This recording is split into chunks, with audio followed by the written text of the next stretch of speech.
So, if you guys haven't heard the news, there's a shift in the alcohol industry as of recent. It's starting partially here in Colorado with microbrews and some other bigger name breweries or have been doing this for a bit. But now a lot of you are probably going to comment if you do see this about near beer and stuff, because that's where we're going with this. But non-alcoholic beverages are becoming a thing now. People in my generation, I'm in my late 30s, are kind of deciding they're not wanting to get drunk, but they still want the taste of alcohol. And I kind of get that. I thought about it for a bit, because at first I was like, I don't know if I'd want beer without the alcohol, but I've realized there are times when I do. Now, I haven't tried any of these yet because they're fairly expensive, and I'll touch on that in a minute. But I am going to tag two creators in this video. Hopefully they see it. One is the Unemployed Wine Guy, and the other is How to Drink. The reason being is because they do a lot of content that involves alcohol. And for How to Drink, I know he had an episode he did, I think it was last year.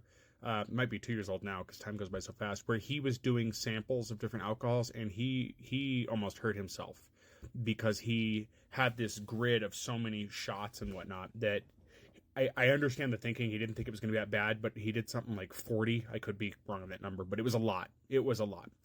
Anyway, these two I'm bringing up, and I would comment on their videos, but I'd prefer to do videos out as a suggestion out in the community. I think it's a better way, and I'd like to see more people do that. That if you do make content, instead of commenting on their stuff, maybe leave a comment and then do a video, or at a minimum do a video. But anyway, I'm going to recommend to them that they try to focus part of the year on non-alcoholic beverages, but also to seek sponsorships for doing so. And here's why. There was a trade article that was out. I forget where I found it. I'm just trying to pull these up today because I lost the other page. One was through one of my local news stations websites, and they repost that news. But it was talking about how the alcohol industry is really trying to push non-alcoholic beer. Now, I want to be clear on something. We all know near beer, which the ATF classifies as 0.05% or less alcohol. Fun fact for you, for those, you would need to drink 40 12-ounce beers in order to get drunk. If you didn't know that. I was curious, I looked it up. Why am I bringing this up, though? Because it's kind of a dual-sided issue. And keep in mind, because I want to know people's feelings on this portion, but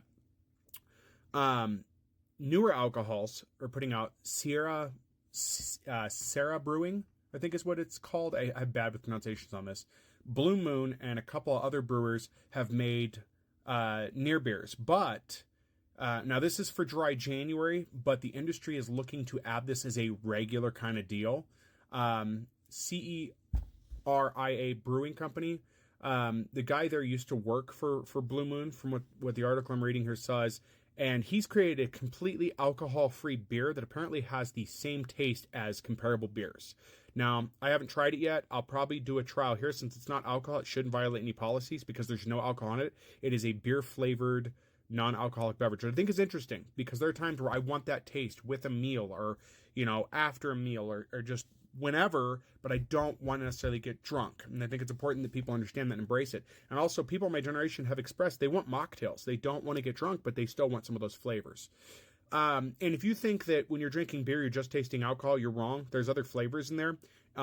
These two creators in particular that I mentioned, they talk about that. They touch on that. There's the flavor of all of the ingredients. It's not just, tastes like alcohol. There's other flavors in there. And some of us enjoy the flavor of beer.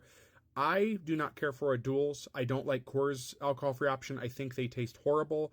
But some of the stuff that's out here, especially in Colorado, sounds like it's a lot better. And I don't want to necessarily be doing this on my channel because that's not what I do. It's not there. I may try one or two on this channel, but I would rather see these content creators try some of Colorado's own. It does look like Tommyknocker Brewing does have a non-alcoholic option, and it's supposed to be pretty good from what the reviews say, but I don't know. Now, I don't care for IPAs, but if you love IPAs, there are a lot out right now. Now, let's talk about cost, and here's where I have a problem with it. I don't think the non-alcoholic counterparts should be so expensive. For a 6-pack right now of non-alcoholic beer, of this zero alcohol, the dry, and the near beers, it's $12. I know they're microbrews, but that product should be cheaper. Now, here is where the controversy comes into this. And the reason, and you can look at where the marketing's going on this, I'm speculating, but I foresee that if they can make dry alcohols that have none, I foresee that they're going to try to push this onto minors.